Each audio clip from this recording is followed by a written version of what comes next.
Bonjour amis, je veux vous parler de la voiture Renault Laguna. La Renault Laguna 2 n'avait pas une bonne réputation. La marque française a donc dû se mettre à la hauteur de ses propres compétences pour faire oublier ce faux pas aux clients.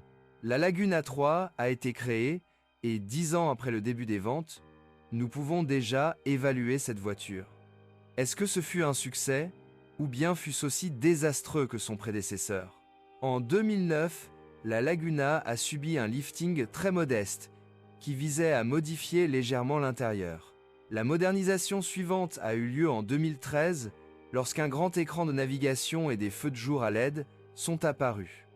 La production a pris fin en 2014 et les ventes en 2015. Moteur. Dans la Renault Laguna, on ne pouvait pas se plaindre du choix des moteurs.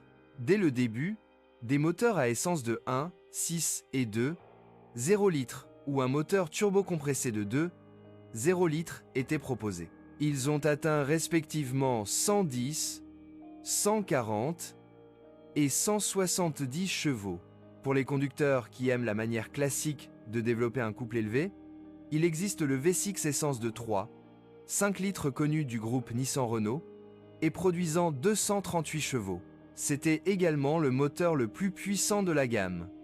Le moteur Turbo 2 a ensuite été porté à 204 chevaux, mais a été vendu aux côtés de son homologue moins puissant.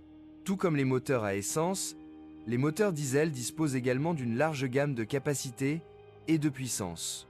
Le moteur de base était le 1, 5 décis de 110 chevaux, connu de la Clio, mais le 2, 0 décis de 130, 150, 173 et plus tard 178 chevaux était plus populaire.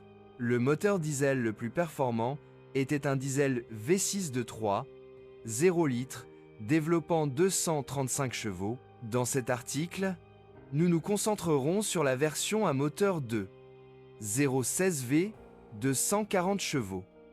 Mais la plupart des commentaires s'appliquent également aux versions turbo plus puissantes. Qu'est-ce qui est cassé? Après plusieurs années de présence de ce modèle sur le marché, il s'avère que la Laguna 3 est une voiture extrêmement réussie et, par rapport à son prédécesseur, elle a atteint un tout nouveau niveau.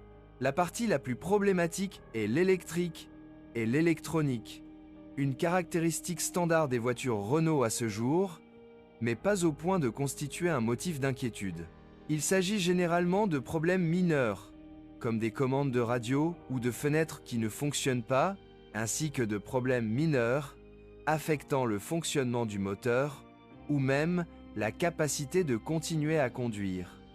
Il s'agit de capteurs et il est difficile de souligner quelque chose de spécifique ici. Presque tous les composants des capteurs de la Laguna 3 peuvent tomber en panne. D'un côté, c'est bien car localiser la panne et la réparer ne devrait pas poser de problème. De l'autre, les capteurs affectent le fonctionnement du moteur, il n'est donc pas toujours possible de repartir. Surtout lorsque le capteur sous la pédale d'embrayage, qui permet de démarrer le moteur, se déclenche. Sa défaillance se manifestera par l'absence de réponse du démarreur lorsque le bouton de démarrage sera enfoncé. La carte, qui fait office de clé, peut également poser problème, mais le système main libre a été amélioré par rapport à son prédécesseur. Les capteurs de lumière et de pluie ont également leurs inconvénients. Les capteurs responsables du bon fonctionnement du moteur tombent en panne moins souvent, mais ils tombent également en panne. Les capteurs de pression des pneus deviennent une nuisance. Si vous souhaitez avoir une relative tranquillité d'esprit, il est préférable d'installer des pneus toute saison et d'éviter de vous rendre dans les magasins de pneus. Un autre problème électrique est le système de frein de stationnement à commande électromécanique. Le système conçu par ATEP peut refuser de coopérer. C'est pire si cela se produit lorsque le frein est serré, mais il existe un moyen de se libérer. Malheureusement, cela signifie se mettre sous la voiture, ce qui n'est pas toujours possible.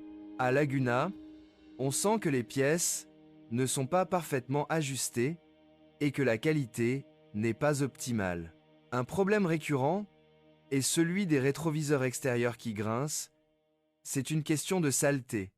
ainsi que des éléments de rembourrage qui se décollent, mais dans une moindre mesure. Des bruits de grincement peuvent également se produire dans la cabine.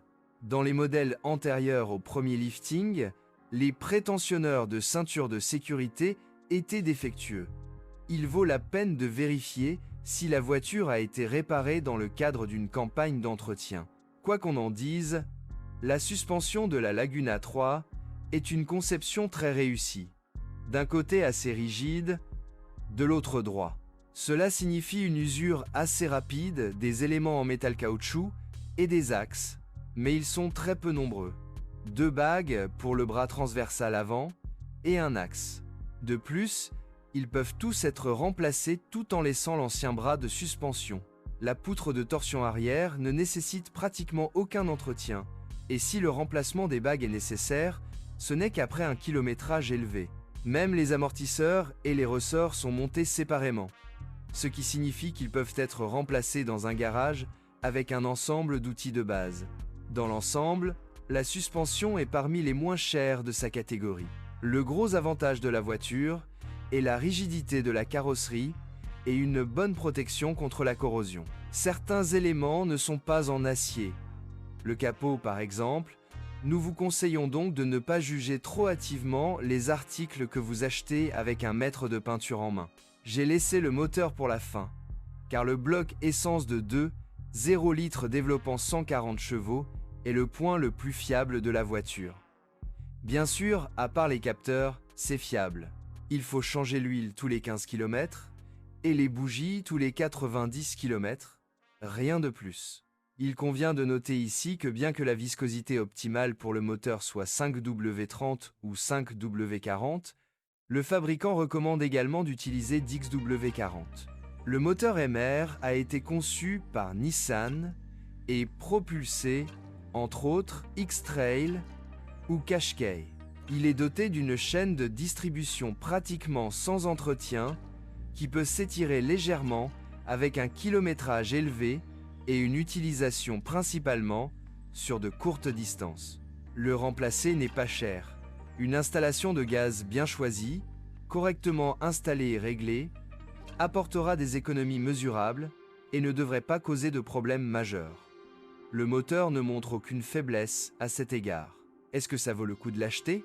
Il est difficile de trouver une meilleure offre dans ce segment pour un prix similaire et dans cette tranche d'âge. Il vaut la peine de se débarrasser des stéréotypes et de penser à la Laguna 3 dans des catégories complètement nouvelles. C'est vraiment une très bonne voiture. Et avec un tel rapport qualité-prix, on pourrait être tenté de dire que c'est la meilleure de sa catégorie.